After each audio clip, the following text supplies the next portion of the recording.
Quiero que se fije bien en esta imagen.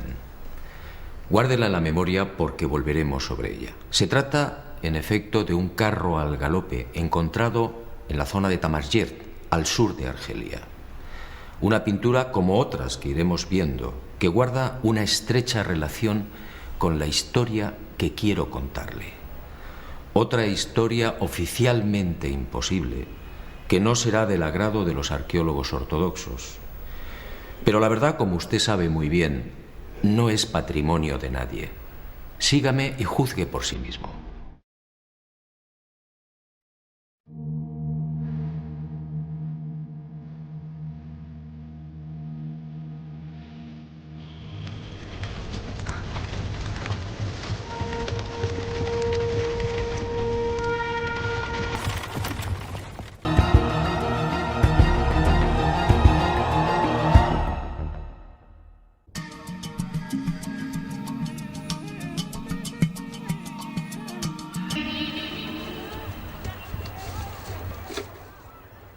Keops, Kefren, Micerinos, el símbolo de Egipto, la última de las 7 maravillas del mundo antiguo.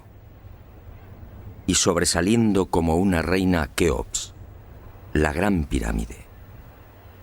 Una construcción incomprensible, un desafío a la razón, una obra que provoca vértigo. ¿Quién la levantó y, sobre todo, cómo? Keops reúne 3 millones de bloques de piedra caliza y granítica. Bloques que oscilan entre 2 y 40 toneladas de peso. Bloques tallados con tal precisión que no permiten el paso de una hoja de papel. Un monumento cuyo revestimiento original, hoy casi desaparecido, estaba formado por losas de caliza pulida de hasta 16 toneladas.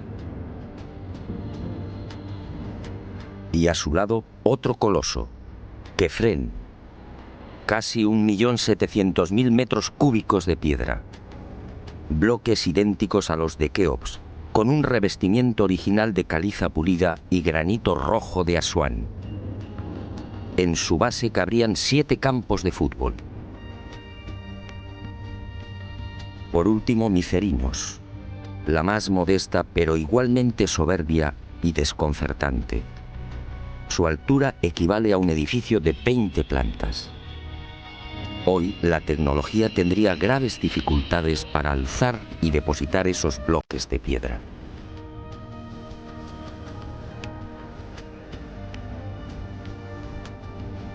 A la vista de estas mareantes cifras, el mundo se pregunta, ¿cómo lo hicieron? Para la arqueología oficial no hay duda. Las pirámides de Giza fueron obra de los faraones y se levantaron hace 4.600 años. Los bloques fueron trasladados desde las vecinas canteras de Tura y Mohatan, a escasos kilómetros del Cairo, y encajados en los respectivos monumentos mediante el uso de gigantescas rampas. Rampas, dice la arqueología, por las que miles de obreros empujaban los bloques con el auxilio de rodillos de madera.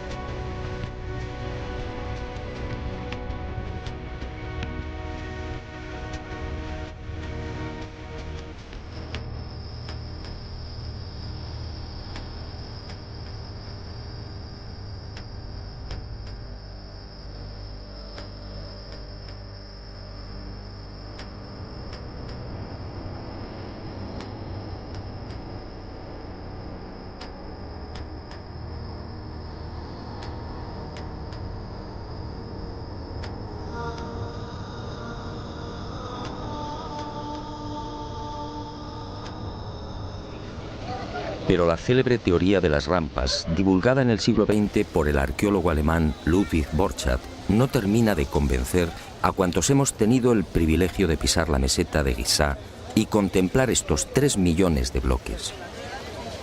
Y son 2 las razones que ponen en entredicho la versión oficial.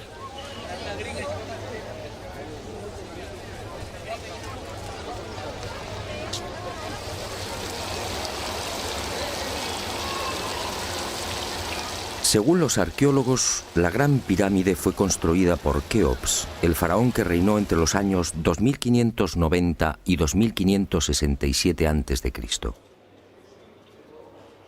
Basta un sencillo cálculo para comprobar que en esos 23 años de reinado, los trabajadores tuvieron que mover y elevar hasta las correspondientes hiladas un total de 357 bloques por día. 357 moles de piedra con pesos que oscilan entre 2.000 y 40.000 kilos.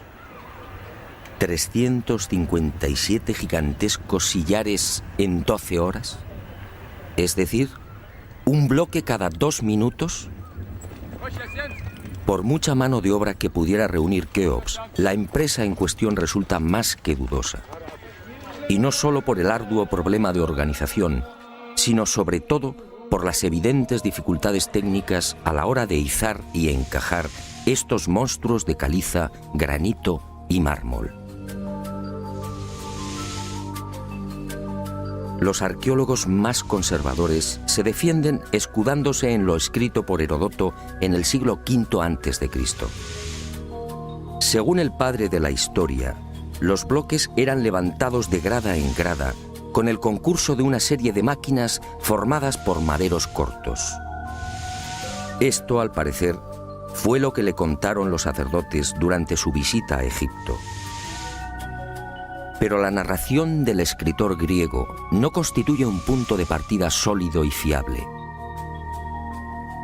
En el 450 a.C., cuando Heródoto recorre el Nilo, habían transcurrido 2000 años desde la supuesta construcción de la Gran Pirámide por Keops.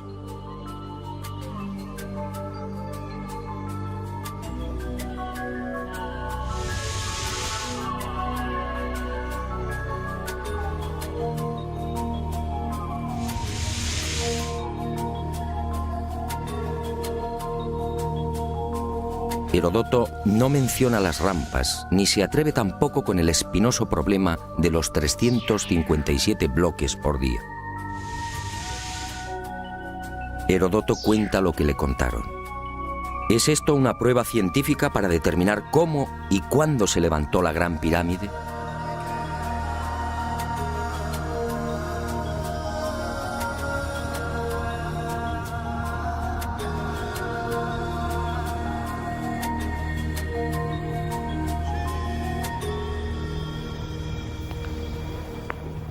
Pero existe una segunda razón de mayor calado que hace dudar de lo establecido por la arqueología. Hace 4.600 años, cuando los arqueólogos fijan la construcción de la Gran Pirámide, el Valle del Nilo justamente despertaba al periodo neolítico.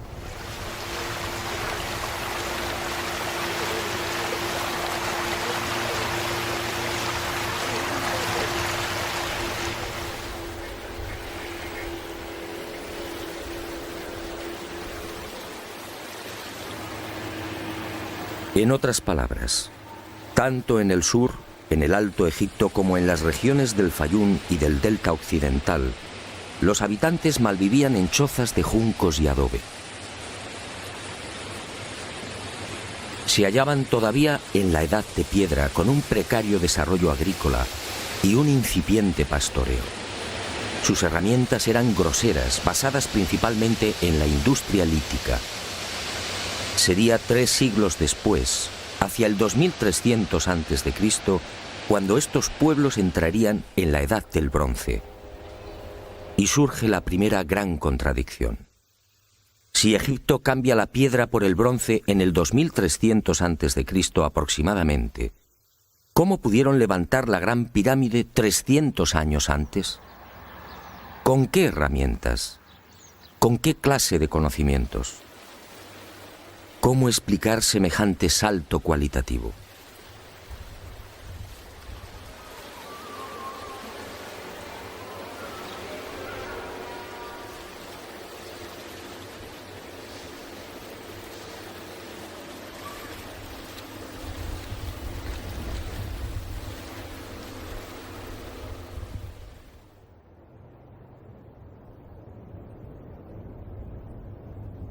Nadie en su sano juicio y con un mínimo de información puede aceptar que esta maravilla arquitectónica fuera obra de unas gentes primitivas que ni siquiera conocían la escritura.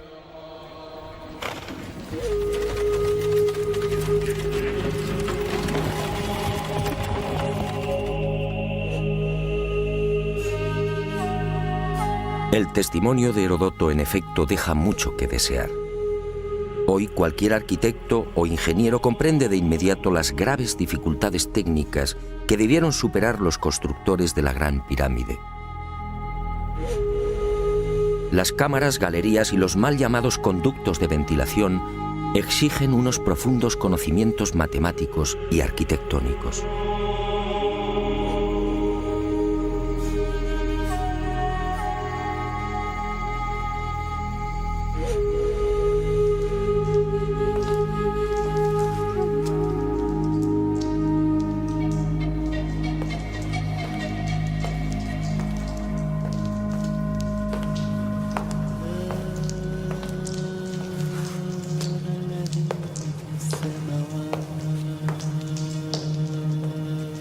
Basta echar un vistazo a las toscas herramientas con las que, según los arqueólogos, se construyeron las pirámides para comprender que algo falla en esta historia. De la Gran Pirámide. ¿Cómo explicar, por ejemplo, que la desviación de la orientación norte-sur de sus caras no supere los 3 minutos 20 segundos hacia el oeste? ¿Cómo explicar la increíble perfección de la angulación de los bloques de revestimiento? Hoy solo podríamos alcanzarla con instrumentos ópticos. ¿Cómo entender que hace 4.600 años aquellos pueblos neolíticos dispusieran ya de una medida tan perfecta como el codo? Como es sabido, solo en la era espacial se ha podido comprobar que el metro estaba mal medido. Su longitud en realidad es algo más de lo que siempre habíamos creído. El metro exacto tiene una longitud de 1.047. Pues bien, 2 codos egipcios equivalían exactamente a 1.047. El metro de la era espacial. ¿Cómo lo lograron? Pero las dudas y contradicciones no terminan ahí. Hasta el día de hoy, nadie ha logrado explicar satisfactoriamente el sistema de iluminación utilizado a la hora de construir las pirámides. Las tradicionales antorchas no sirven. No hay restos de hollín en techos o paredes. En cuanto a la fórmula de los espejos, reflejando la luz solar hasta lo más profundo, tampoco resiste un análisis medianamente serio. El movimiento del sol obligaría a los constructores a una penosa labor de permanente rectificación. Esa luz sería útil como mucho para las salas y galerías más próximas a la entrada.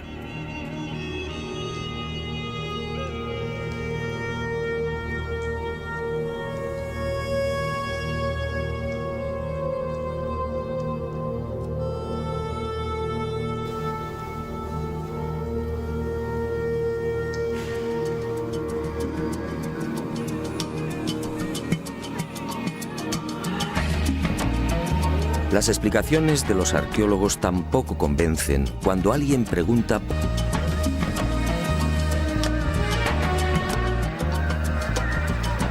y otro tanto sucede con el asombroso y enigmático pulido de los vasos de diorita y granito. ¿Qué clase de taladro utilizaban para que la cara interior ofrezca el mismo pulido que la exterior? ¿Cómo lo lograban si por las bocas de estos panzudos vasos no cabe siquiera la mano de un niño? Y otro detalle estremecedor. Al examinar el pulido de estos vasos y platos, los expertos han comprobado que a cada vuelta la presión ejercida era 500 veces mayor que la obtenida en la actualidad con los poderosos taladros de punta de diamante artificial. Y de nuevo la gran interrogante. Si muchos de estos vasos han sido fechados en el 2600 a.C., ¿quién los fabricó? ¿El hombre de la edad de piedra? Evidentemente no.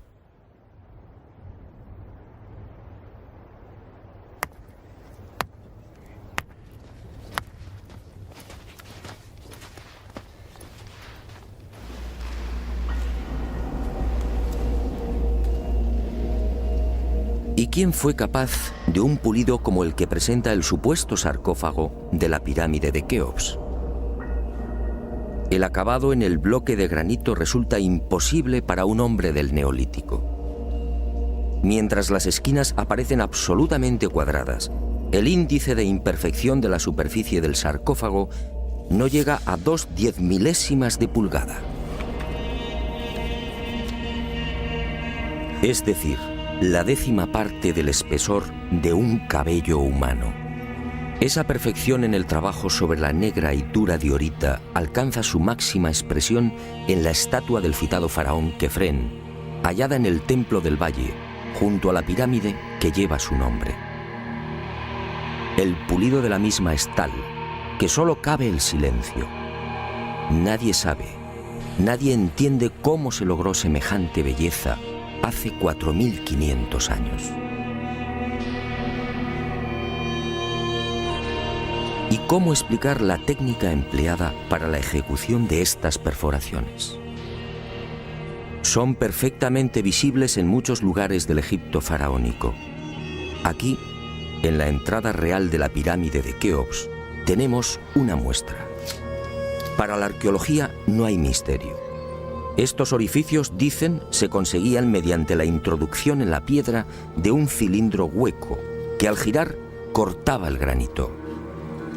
Pero al examinar la espiral grabada en el interior, algo no concuerda con la versión oficial. La distancia entre línea y línea es de 2,5 milímetros.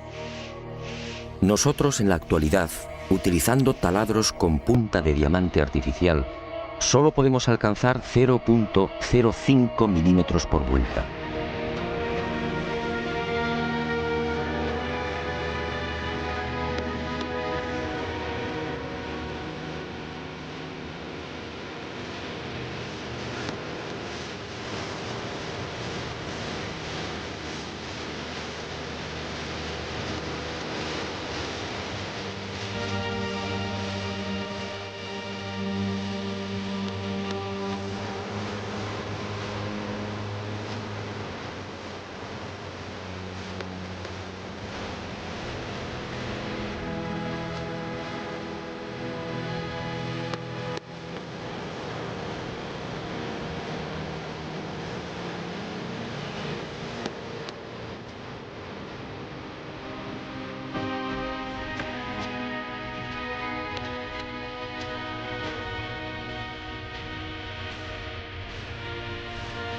¿Cómo desarrollaban aquellos primitivos egipcios semejante presión y fuerza con un simple cilindro hueco?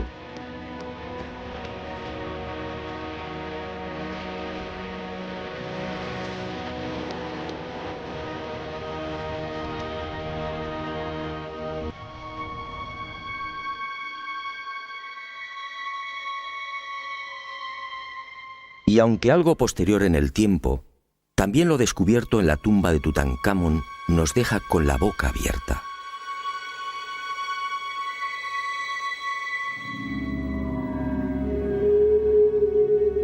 Cuchillos inoxidables, sandalias y manoplas de oro,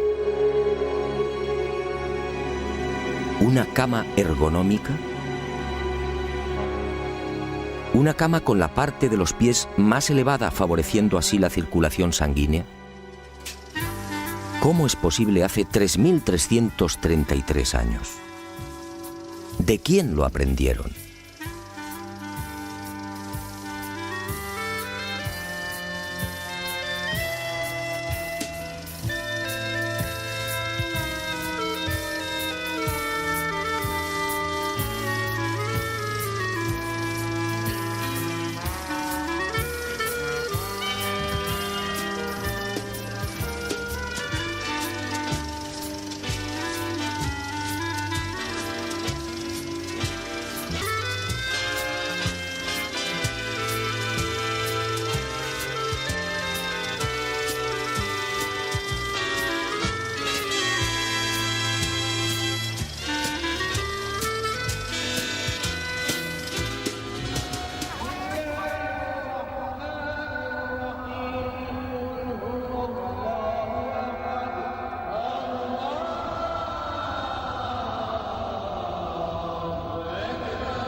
Hoy, francamente, son muy pocos los que creen en la versión oficial. Hace 4.600 años, los pueblos que habitaban esta región no estaban en condiciones de imaginar siquiera este portento arquitectónico. Pero entonces, ¿quién levantó las pirámides?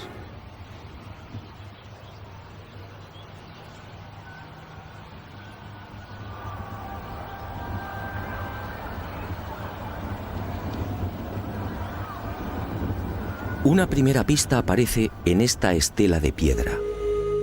Una estela depositada en la sala 42 del Museo del Cairo y que muy pocos turistas se detienen a contemplar. La arqueología la denomina la estela del inventario. Se trata casi con seguridad de una copia de otro texto mucho más antiguo. En ella se lee un párrafo demoledor que deja sin argumentos a los arqueólogos. Dice así: el faraón Keops fundó la casa de Isis, señora de la pirámide, detrás de la casa de la Esfinge. ¿Señora de la pirámide? ¿Quiere esto decir que la Gran Pirámide ya existía cuando Keops llegó al poder?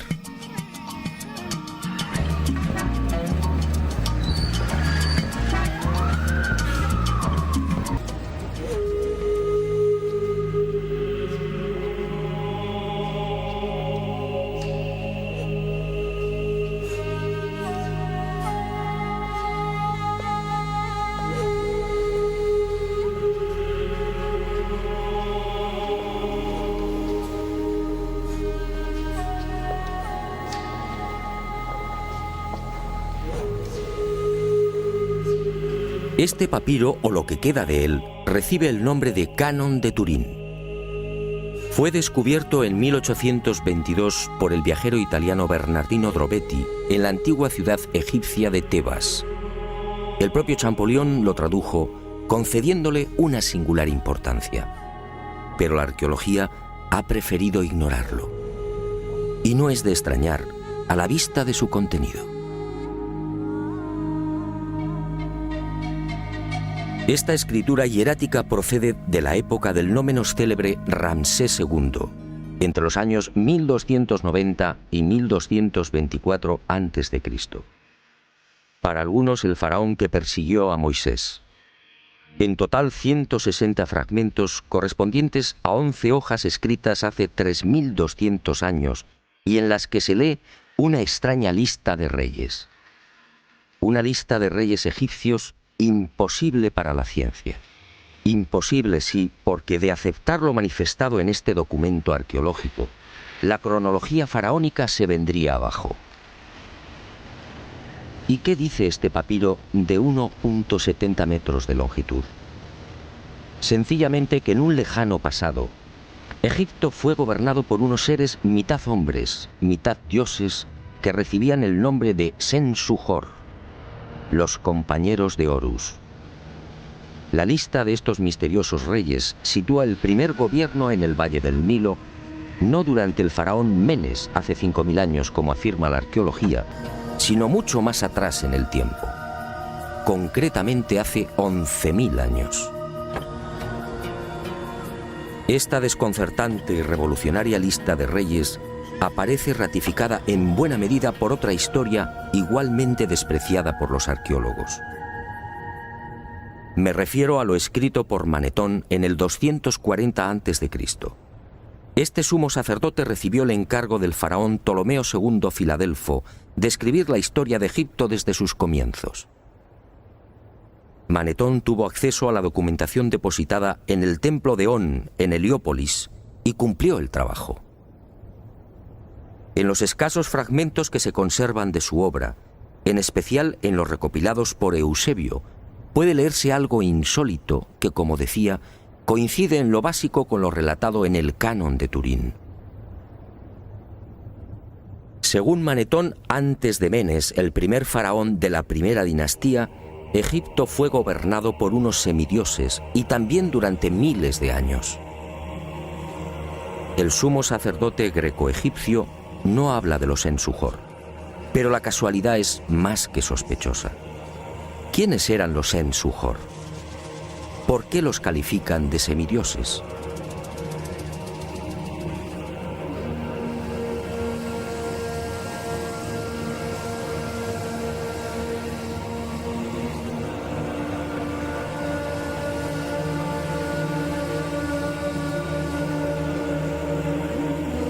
Para los arqueólogos más conservadores, los Ensuhor y la información suministrada por Manetón son pura fantasía. Y aparentemente tienen razón. Si Egipto fue gobernado hace 11.000 años, ¿dónde están las pruebas y los vestigios arqueológicos que deberían delatar a esas culturas? ¿O están ahí? ¿No será que la arqueología no los quiere ver?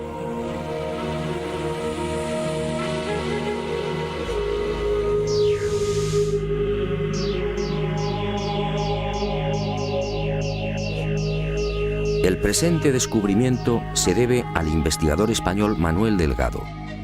Él fue el primero en percatarse de lo que guarda el nuevo Museo Nubio. Todo un hallazgo que ofrecemos en primicia y que una vez más nos hace dudar de la cronología oficial. Este huevo de avestruz fue descubierto en la tumba 96 del cementerio 102 en Nubia por el arqueólogo inglés Cecil Malaby Firth. El hallazgo tuvo lugar en 1907, pero dada su naturaleza, fue silenciado. Alguien dibujó sobre él y lo depositó junto al cadáver. Evidentemente se trataba de un objeto muy querido por el difunto. En una de las superficies pueden apreciarse los dibujos de un avestruz y algunas plantas. En la opuesta, oh sorpresa, otra escena imposible: el curso del río Nilo y las siluetas de unas construcciones muy familiares: las 3 pirámides de la meseta de Giza. El hallazgo de este huevo de avestruz no tendría mayor importancia, de no ser por un pequeño gran detalle.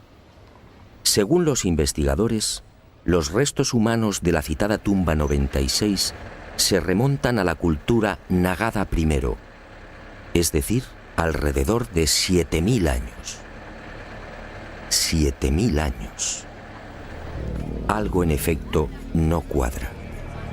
Si la arqueología afirma que las pirámides de Giza fueron levantadas hace 4.600 años, ¿cómo es que aparecen dibujadas en una sepultura de hace 7.000?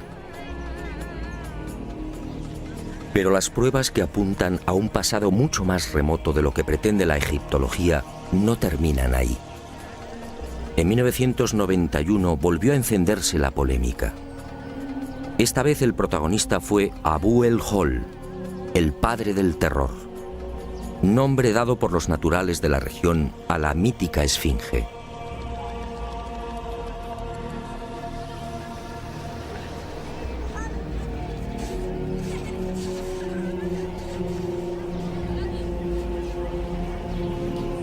La esfinge, otro monumento emblemático de Egipto construido según la arqueología por el faraón Kefren hace 4.500 años.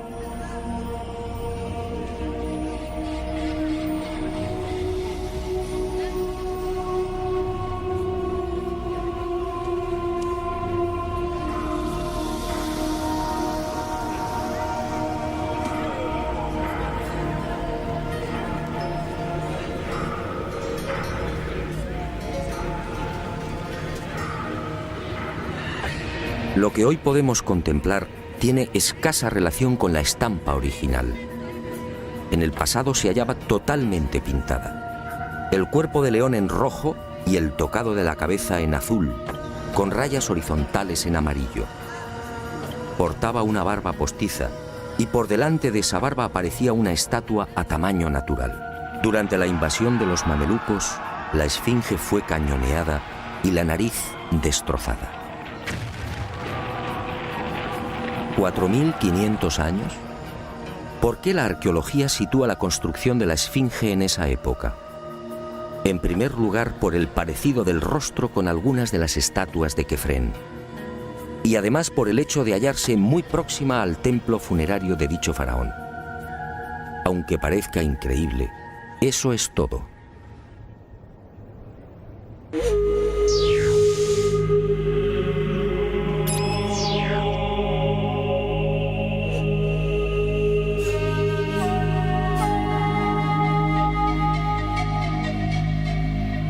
Y en 1991, como decía, los arqueólogos fueron arrinconados de nuevo contra las cuerdas. Un equipo de la Universidad de Boston, dirigido por el geólogo Robert Scotch, dio a conocer un estudio que retrasaba la construcción de la Esfinge en varios miles de años. Mediante la utilización de ondas sonoras y micrófonos especiales, los geólogos norteamericanos exploraron las rocas que forman parte de la Esfinge. El resultado fue asombroso. La zona delantera del monumento y parte de las paredes del foso que la rodea presentan una erosión de 2 metros de profundidad, provocada por las lluvias. En la época de Kefren, supuesto constructor de la Esfinge, esta región era un desierto. La única explicación a esa erosión acuática hay que buscarla en un clima especialmente húmedo, entre el 5000 y el 7000 a.C. Casi mágicamente hemos llegado a un punto que ya fue contemplado en uno de los anteriores capítulos de este planeta encantado. ¿Recuerda?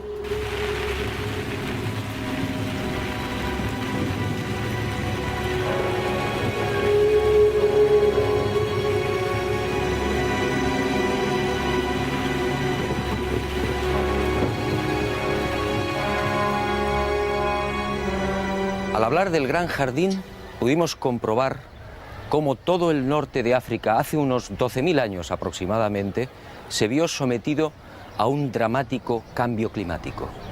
En otras palabras, la Universidad de Boston acertó.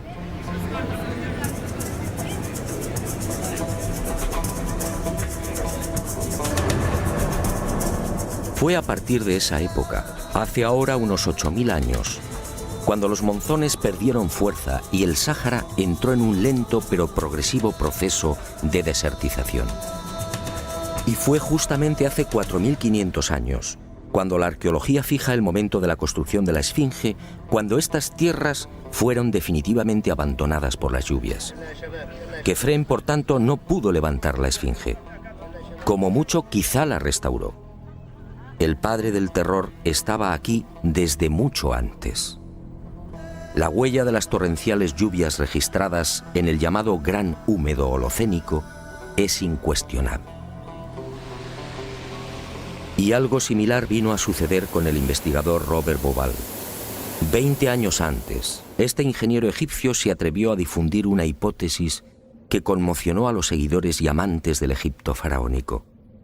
Para Bauval, las pirámides de Giza no son construcciones aisladas. Las tres forman parte de un plan unificado minuciosamente diseñado. Y para irritación de los arqueólogos más conservadores, formuló una teoría que volvía a poner en tela de juicio la ya desacreditada cronología oficial.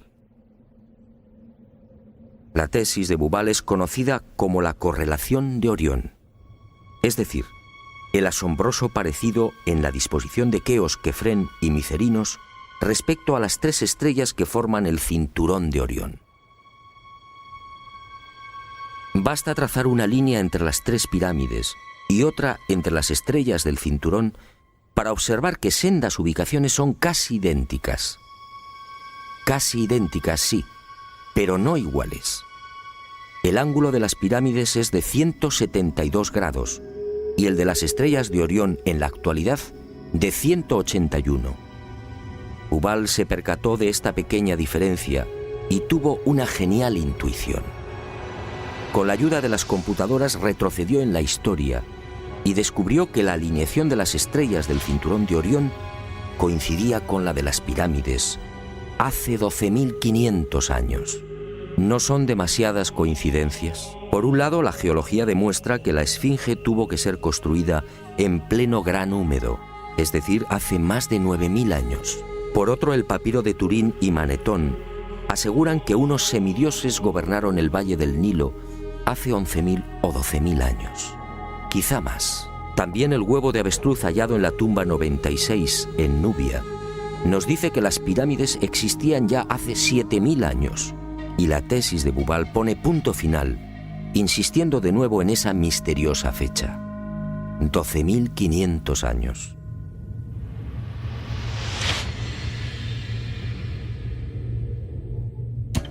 Si 3 indicios que contradicen la versión de la arqueología oficial no han concluido. ¿Recuerda usted esta pintura? Fue descubierta en el Tassili argelino. Según los arqueólogos, tiene una antigüedad aproximada de 5.500 años, probablemente mucho más. Se trata, en mi opinión, de un carro egipcio. Pero ¿cómo es posible? ¿Un carro egipcio a 2.500 kilómetros del Nilo?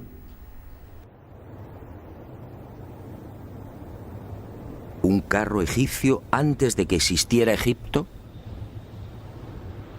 Si la arqueología dice que el primer faraón de la primera dinastía empezó a reinar 4.920 años antes del presente, ¿cómo explicamos esta pintura, datada mucho antes? No fue la única. En mis investigaciones por el Sáhara pude descubrir cientos de ellas. En 1982, una síntesis de los trabajos de Henry Lott sacaba a la luz un total de 600 carros pintados o grabados. A estos hay que sumar otros 400, distribuidos por Mauritania, Marruecos, Argelia, Libia, Mali y Níger. Más de 1.000 carros pintados o grabados a 2.000, 3.000 y 5.000 kilómetros del Nilo. ¡Qué extraño! Carros y conductores típicamente egipcios. Perfiles, tocados y vestiduras son elocuentes. Carros y personajes egipcios en el corazón del Sáhara. Cuando interrogué a los arqueólogos, la mayoría se encogió de hombros. A decir verdad, estas pinturas no son cómodas. Algunas han sido fechadas en una época en la que, según la arqueología, carros y caballos no habían hecho acto de presencia en Egipto. Otras, como las del Tassili o el Fesán libio, son mucho más escandalosas. Los análisis de las sustancias orgánicas contenidas en los pigmentos han sido desconcertantes. 6.000, 8.000 y hasta 9.000 años de antigüedad. ¿Carros y conductores egipcios hace 9.000 años? Y casi sin querer, a la vista de estos documentos pictóricos, la memoria vuelve a poner en pie los hallazgos de la Universidad de Boston, el papiro de Turín, la historia narrada por Manetón, las pirámides pintadas en el huevo de avestruz o el descubrimiento de Bubal. Naturalmente, para la arqueología, estas pinturas y grabados no tienen sentido. El caballo y los carros, dicen, entraron en Egipto hacia el 1700 a.C. y lo hicieron con la invasión de los Hicsos, un pueblo procedente de la Alta Siria que gobernó la mitad oriental del delta. Nuevo y grave error de la arqueología. El caballo y los carros, como demuestran estas pinturas y grabados, ya existían en el Sáhara mucho antes de la 13 dinastía. Otra cuestión es que no quieran reconocerlo, y es comprensible. Si los egipcios y su cultura proceden del Sáhara, ¿en qué queda la supuesta hegemonía del Egipto faraónico?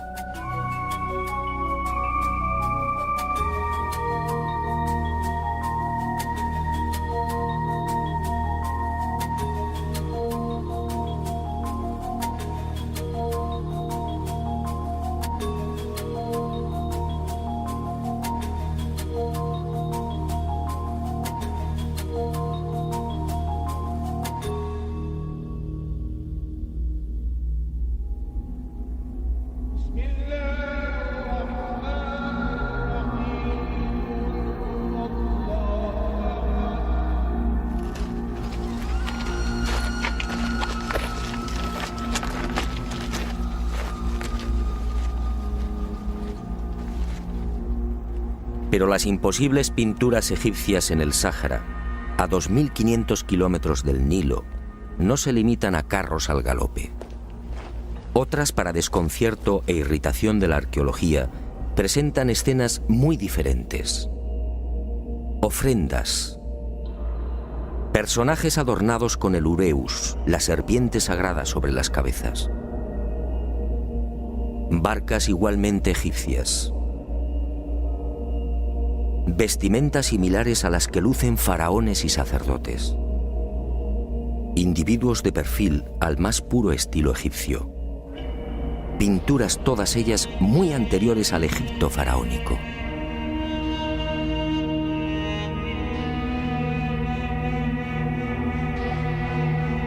¿Barcas egipcias en pleno desierto? Si estas pinturas, como aseguran los confusos y confundidos arqueólogos, fueran tan solo el testimonio de la influencia de la 18 dinastía en esta remota parte del Sáhara, ¿cuál sería el sentido de las mismas? En esa época, durante la 18 dinastía, hace 3500 años, esta zona era un desierto idéntico al que ahora vemos. ¿Barcas en un infierno de piedra y arena? ¿Y por qué ignoran la datación? Si estas pinturas se remontan a 9000 años, entonces las barcas sí están justificadas. En esa época, como se recordará, el Sáhara era un jardín, con ríos tan anchos y caudalosos como el actual Amazonas.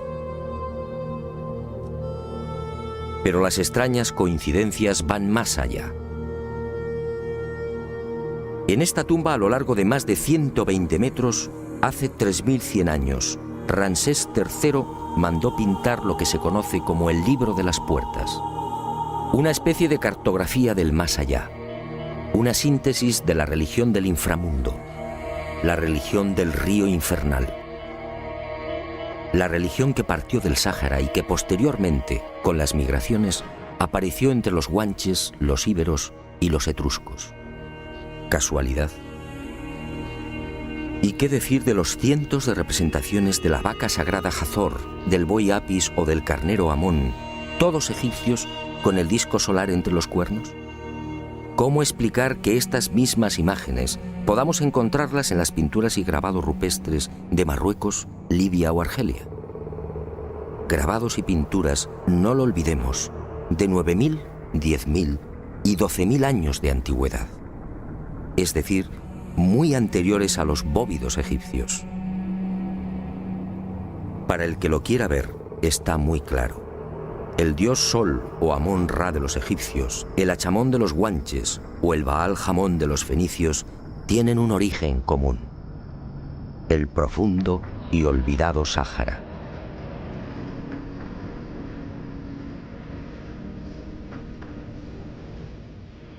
Puede que Heródoto y Diodoro de Sicilia tuvieran razón. Egipto, el Egipto faraónico, fue obra de los dioses. Ha llegado el momento de ser valiente. Para mí, hace 9000 o 10000 años, quizá más, alguien no humano descendió en el gran jardín, en el Sáhara Azul, y puso en marcha una gran cultura. Una civilización intuida en una lengua, una religión y unas costumbres comunes.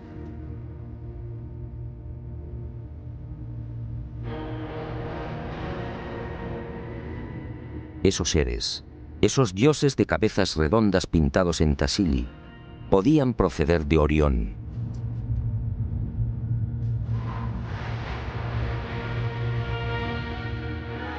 Y ellos, o sus descendientes, levantaron estas magníficas e imposibles construcciones.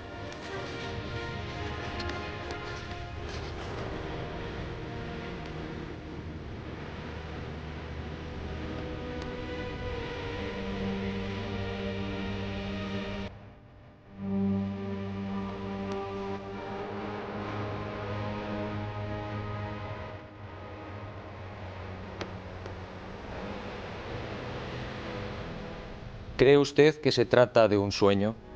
Schopenhauer decía que toda verdad, al nacer, es ridiculizada y perseguida. Demos tiempo al tiempo. Algún día el hombre se verá obligado a escribir de nuevo la historia.